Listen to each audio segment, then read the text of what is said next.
بسم اللہ الرحمن الرحیم نحمده ونصلی ونسلم علی رسوله الکریم اما بعد وعن انس رضی اللہ تعالی عنہ قال جاء ثلاثة رهط الى ازواج النبی صلی اللہ تعالی علیہ وسلم يسألون عن عبادة النبي صلى الله عليه وسلم فلما أخبروا بها كأنهم تقالوها فقالوا أين نحن من النبي صلى الله عليه وسلم وقد غفر الله ما تقدم من ذنبه وما تأخر۔ حضرت انس رضی اللہ تعالی عنہ سے روایت ہے، فرماتے ہیں کہ تین آدمی اللہ کے نبی صلی اللہ علیہ وسلم کی ازواج کے پاس آئے۔ انہوں نے نبی علیہ السلام کی عبادت کے بارے میں سوال کیا، پس جب انہیں آپ کی عبادت کے بارے میں خبر دی گئی تو گویا کہ انہوں نے اس عبادت کو کم سمجھا۔ فقالو، تو وہ کہنے لگے کہ ہماری نبی علیہ السلام سے کیا نسبت، اللہ تعالیٰ تو آپ کے اگلے پچھلے گناہوں کو معاف فرما چکا ہے۔ فقال احدهم اما انا فاصلی اللیل ابدا، تو ان میں سے ایک نے کہا کہ میں ہمیشہ رات میں نماز پڑھا کروں گا۔ وقال الآخر انا اصوم النہار ابدا، دوسرے نے کہا کہ میں ہمیشہ روزہ رکھا کروں گا۔ ولا افطر، اور کبھی افطار نہیں کروں گا۔ وقال الآخر انا اعتزل النساء فلا اتزوج ابدا، اور تیسرے نے کہا کہ میں عورتوں سے علیحدہ رہوں گا، نکاح نہیں کروں گا۔ فجاء النبی صلی اللہ علیہ وسلم الیہ، پس اللہ کے نبی علیہ السلام ان کے پاس تشریف لائے۔ فقال انتم الذین قلتم کذا وکذا، پھر آپ نے فرمایا کیا تم نے ایسا ایسا کہا؟ اما واللہ انی لاخشاکم للہ واتقاکم لہ، اللہ کی قسم میں اللہ تعالی سے تم سے زیادہ ڈرنے والا اور تم سے زیادہ تقوی والا ہوں۔ لیکنی اصوم و افطر، لیکن میں روزہ بھی رکھتا ہوں، افطار بھی کرتا ہوں۔ واصلی وارقد، اور میں نماز بھی پڑھتا ہوں، آرام بھی کرتا ہوں۔ واتزوج النساء، اور میں عورتوں سے نکاح بھی کرتا ہوں۔ فمن رغب عن سنتی فلیس منی، پر جس نے میری سنت سے اعراض کیا فلیس منی، وہ میری جماعت سے نکل گیا۔ متفق علیہ، اس روایت کو امام بخاری اور امام مسلم نے نقل فرمایا ہے۔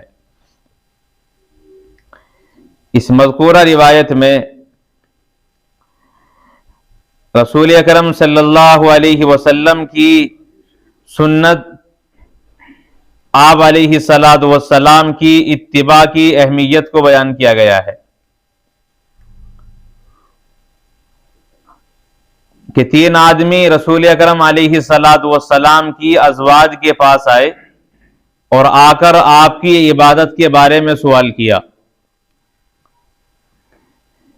اللہ کے رسول علیہ السلام گھر سے باہر جو عبادت کرتے ہیں وہ صحابہ کو معلوم ہے، لیکن گھر کے اندر آپ کے کیا معمولات ہیں، گھر میں آپ کس طرح رہتے ہیں، رات میں آپ کس طرح عبادت کرتے ہیں، تو تنہائی میں کیا عبادت کی جاتی ہے وہ صحابہ کو معلوم نہیں ہے۔ اس لیے اللہ کے نبی علیہ السلام کی بیویوں کے پاس آئے اور سوال کیا کہ آپ کی تنہائی کی عبادت کیا ہے، آپ گھر کے اندر اللہ تعالیٰ کو کس طرح یاد کرتے ہیں۔ راوی فرماتے ہیں فلما اخبروا بها، جب انہیں اللہ کے رسول علیہ السلام کی عبادت کے بارے میں بتایا گیا تو انہوں نے اسے کم سمجھا۔ وہ سمجھ رہے تھے کہ بس گھر میں تو پوری رات کھڑے رہتے ہوں گے اور کسی سے بات تک بھی نہیں کرتے ہوں گے، حالانکہ جو گھر کے افراد ہیں ان سے بات کرنا، ان کے مزاج پرسی کرنا، ان کی ضروریات کو پورا کرنا، یہ بھی تو فرائض میں سے ہے۔ اور آدمی سب کو چھوڑ گئے، نہ اسے بیوی کی خبر، نہ بچوں کی خبر، نہ ان کے کھانے کی، نہ ان کے لباس کی، اور نماز کی نیت باندھے اور پوری رات کھڑا رہے، یہ عبادت نہیں ہے۔ پورے گھر کی ضروریات پورا کرنا، اللہ کا حق بھی ادا کیا جائے اور جو بندوں کے حق ہیں وہ بھی ادا کیے جائیں، یہ اصل عبادت ہے۔ تو انہوں نے بھی کم سمجھا کہ نبی کی عبادت کم ہے، اسی لیے آپس میں کہنے لگے کہ دیکھو اللہ کے نبی علیہ السلام کی نسبت ہم سے بہت اعلیٰ ہے، آپ کے تو اگلے پچھلے گناہ معاف کر دیے گئے ہیں، اگر آپ کی عبادت کم ہوگی تب بھی آپ کا بڑا اور اعلیٰ مقام ہے، لیکن ہمارے تو اگلے پچھلے گناہوں کو معاف نہیں کیا گیا ہے، ہماری تو عبادت بہت کم ہوتی ہے، گناہ بھی ہوتے ہیں، اس لیے ہمیں اور زیادہ اللہ کی عبادت کرنی چاہیے۔ اور آپس میں عہد کیا اپنی اپنی حیثیت کے اعتبار سے۔ ایک نے کہا کہ میں ہمیشہ رات میں نمازیں پڑھا کروں گا، پوری رات، مجھے کوئی پرواہ نہیں ہوگی، بیوی کہیں جاؤ، بچے کہیں ہوں، کوئی پرواہ نہیں ہوگی، پوری رات نماز پڑھوں گا۔ ایک نے کہا کہ میں ہمیشہ روزہ رکھوں گا پورے دن، کبھی بھی ایسا نہیں ہوگا کہ میں ناغا کر دوں، کبھی افطار نہیں ہوگا، ہمیشہ روزہ رکھوں گا ہر دن۔ ایک نے کہا کہ میں نکاح ہی نہیں کروں گا، لیتا بس اللہ کی عبادت ہی کرنی ہے۔ اللہ کے رسول علیہ السلام آئے تو آپ نے فرمایا تم نے ایسے ایسے کہا، میں تم سے زیادہ اللہ سے ڈرنے والا بھی ہوں اور تم سے زیادہ تقوی والا بھی ہوں، لیکن میری حالت یہ ہے کہ میں نماز بھی پڑھتا ہوں اور پھر آرام بھی کرتا ہوں۔ اگر آدمی مسلسل نماز ہی پڑھتا رہے کب تک پڑھے گا؟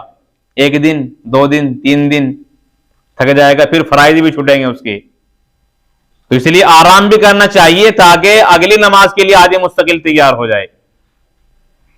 اب رات میں نماز پڑھے، کچھ رات کا حصہ سو جائے تاکہ تہجد میں بیدار ہو، پوری رات کھڑا رہے گا پھر تہجد میں مشکل ہوگا، اور اگر تہجد پڑھ بھی لی تو فجر کی نماز میں وہ نیند کا اس پر غلبہ رہے گا، صحیح معنی میں نماز ادا نہیں کر پائے گا اگر پوری رات کھڑا رہے گا۔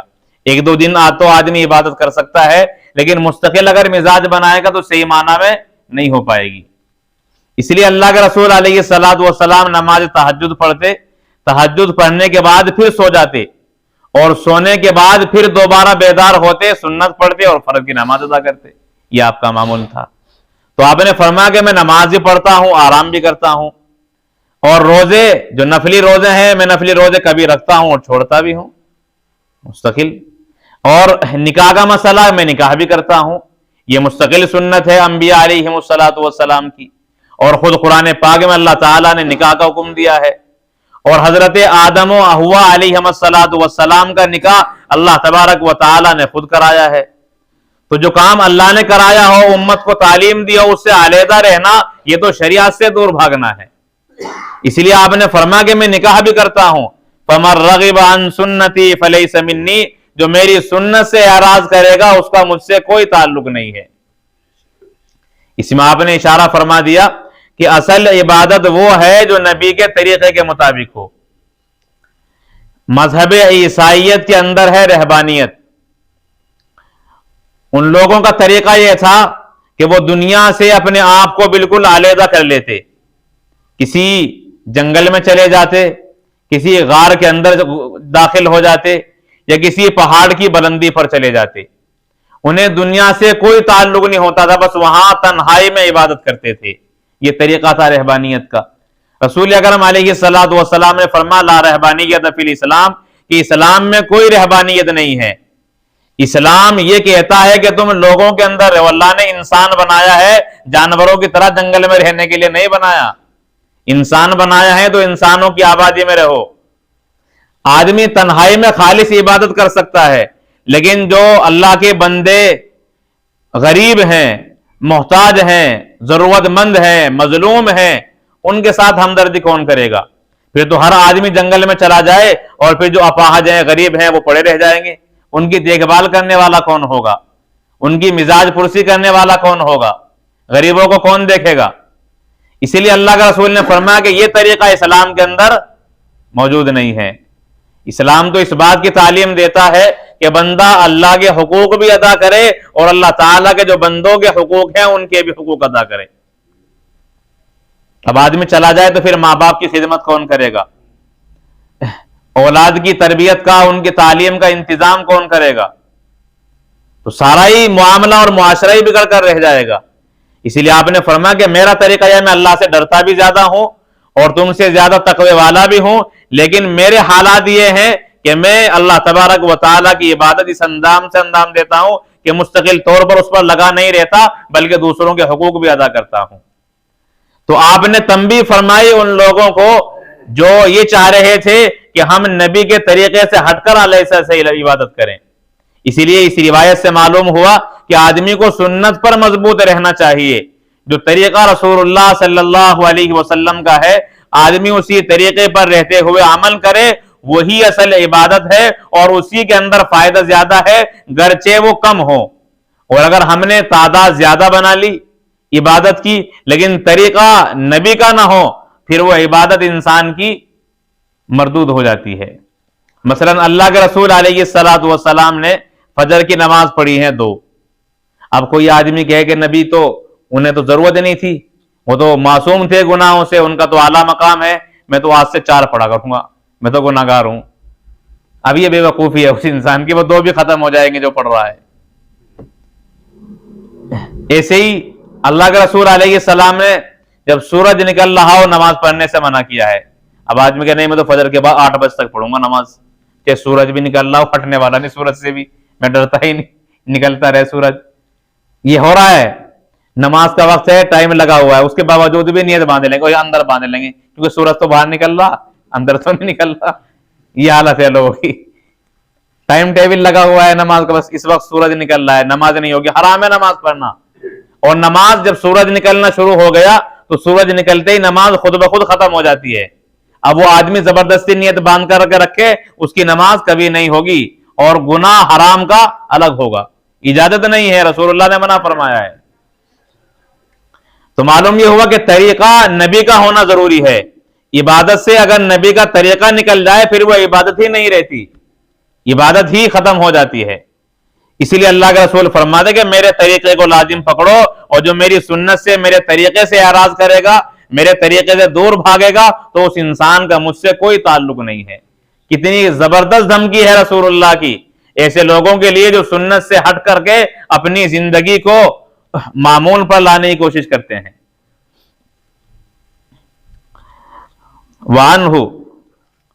وعن عائشہ رضی اللہ تعالی عنہا قالت صنع رسول اللہ صلی اللہ علیہ وسلم شیئا فرخص فیہ فتنزہ عنہ قوم فبلغ ذلك رسول اللہ صلی اللہ علیہ وسلم۔ حضرت عائشہ رضی اللہ عنہا سے روایت ہے، فرماتی ہیں کہ رسول اللہ صلی اللہ علیہ وسلم نے ایک کام کیا، پھر آپ نے لوگوں کو اس کام کے بارے میں رخصت دی، بس لوگوں نے اس کام سے اپنے آپ کو علیحدہ رکھا، اس سے بچنے لگے۔ بس یہ خبر رسول اللہ صلی اللہ علیہ وسلم کو پہنچی، فخطب، تو آپ نے خطبہ دیا، فحمد اللہ، پھر آپ نے اللہ تعالیٰ کی تعریف بیان کی، ثم قال ما بال اقوام يتنزهون عن شيء اصنعه، پھر اللہ کے رسول علیہ السلام نے فرمایا کہ لوگوں کو کیا ہو گیا، وہ ایسے کام سے علیحدگی اختیار کرتے ہیں جس کو میں کرتا ہوں۔ فواللہ انی لأعلمهم باللہ واشدهم له خشیہ، اللہ کی قسم میں اللہ تبارک و تعالی کو لوگوں میں سب سے زیادہ جاننے والا اور اللہ تبارک و تعالی سے سب سے زیادہ ڈرنے والا ہوں۔ متفق علیہ، اس روایت کو بھی امام بخاری اور امام مسلم نے نقل کیا ہے۔ اس روایت کا مفہوم بھی یہی ہے۔ اللہ کے رسول علیہ السلام کو بعض کاموں میں رخصت دی گئی ہے۔ رخصت کا مطلب یہ ہے کہ ایک آدمی سفر کی حالت میں ہے، رمضان کا مہینہ ہے، 77 کلومیٹر کا جب آدمی سفر کر لیتا ہے تو مسافر ہو جاتا ہے، جب گھر سے نکل جائے سفر کی، تو اب سفر کی حالت میں اس آدمی کو اجازت ہے، وہ روزہ بھی رکھ سکتا ہے، اور اگر روزہ نہ رکھے تب بھی اجازت ہے، جب رمضان کے بعد گھر لوٹے گا تو رمضان کے بعد ان روزوں کو پورا کر لے گا۔ تو سفر کی حالت میں سفر بھی شرعی ہونا چاہیے۔ کبھی آپ گڑی دولت جائیں کہ مجھے رخصت ہو گئی، یا کاندلے جائیں اجازت ہو گئی سفر کی، 77 کلومیٹر کا اگر سفر ہے تو اس میں اجازت ہے آدمی کو، وہ روزہ بھی رکھ سکتا ہے، یہ عزیمت ہوگی، اور رخصت بھی ہے کہ اگر روزہ نہ رکھے افطار کرتا رہے اور گھر لوٹنے کے بعد رمضان کے روزے رکھے گا، ان کی قضا کرے گا۔ تو اللہ کے رسول علیہ الصلوۃ والسلام نے کوئی کام کیا اور آپ نے اجازت دے دی کہ تمہارے لیے بھی اجازت ہے، یہ کام کر سکتے ہو، جس طرح سفر کی حالت میں روزہ نہ رکھنے کی اجازت ہے۔ تو اللہ کے رسول علیہ الصلوۃ والسلام نے جب وہ کام کر لیا اور اس کی رخصت دے دی، لیکن لوگوں نے اس سے پھر بھی علیحدگی اختیار کی کہ نہیں ہم تو رکھیں گے ہی۔ تو اللہ کے رسول علیہ السلام کو جب یہ بات پہنچی کہ لوگ اس سے بچنے لگے ہیں اور عزیمت پر عمل کرنے لگے ہیں، جو اللہ نے اجازت دی ہے، چھوٹ دی ہے، اس چھوٹ کو لوگوں نے چھوڑ دیا ہے، تو اللہ کے رسول علیہ السلام نے فرمایا کہ جو کام میں کرتا ہوں تو مجھ سے کیوں علیحدگی اختیار کرتے ہو؟ حالانکہ میں سب سے زیادہ اللہ تعالیٰ کی پسند اور ناپسند کو زیادہ جاننے والا بھی ہوں اور سب سے زیادہ ڈرنے والا بھی ہوں۔ جب میں کوئی کام کر رہا ہوں تو پھر تمہیں اس کام کو کرنے میں کیا مشکل ہے؟ حالانکہ جس کام میں اللہ تعالیٰ نے چھوٹ دی ہے اس چھوٹ پر عمل کرنا یہ اللہ تبارک و تعالیٰ کو پسند بھی ہے۔ ایک آدمی سفر کی حالت میں اگر روزہ نہیں رکھے گا تو گویا وہ یہ ثابت کر رہا ہے کہ میں کمزور ہوں، اللہ تعالیٰ نے جو مجھے چھوٹ دی ہے مجھے اللہ تعالیٰ کی چھوٹ چاہیے، رخصت چاہیے، میں کمزور ہوں، اللہ کی شان بڑی ہے۔ تو رخصت پر چھوٹ پر عمل کرنے والا اپنے آپ کو عاجز کرنے والا اور اپنے آپ کو کمتر سمجھنے والا ہے اللہ کے سامنے، اسی لیے اللہ تعالیٰ اس بندے سے عاجزی کی وجہ سے خوش ہو جاتے ہیں۔ اسی لیے رسول اللہ صلی اللہ علیہ وسلم نے فرمایا کہ جو کام میں کرتا ہوں وہ تم کیوں نہیں کرتے؟ آپ نے سفر کی حالت میں رمضان کا مہینہ روزہ نہیں رکھا، بعد میں رمضان کے بعد جب آپ واپس لوٹے تو گھر آنے کے بعد آپ نے قضا کی ہے۔ تو اجازت جہاں شریعت نے دی ہے اس اجازت پر آدمی کو عمل کرنا چاہیے، یہ اللہ تبارک و تعالیٰ کا پسندیدہ اور محبوب عمل ہے، اور ایسے آدمی سے اللہ تعالیٰ محبت بھی فرماتے ہیں کہ اس نے میری چھوٹ کو اختیار کیا ہے۔ اللہ عمل کی توفیق عنایت فرمائے۔